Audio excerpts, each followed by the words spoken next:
WTAP looks back on this day in history in today's We the People, celebrating 250 years.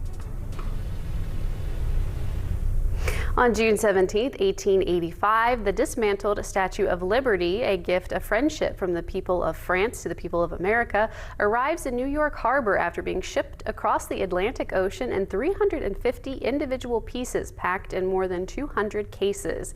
The copper and iron statue, which was reassembled and dedicated the following year in a ceremony presided over by U.S. President Grover Cleveland, became known around the world as an enduring symbol of freedom and democracy. A moment to reflect, a time to remember. Join WTAP in celebrating We the People. Watch This Day in History every day on WTAP News at 6, proudly sponsored by WVU Medicine Camden Clark. Now, here's your first alert weather forecast with meteorologist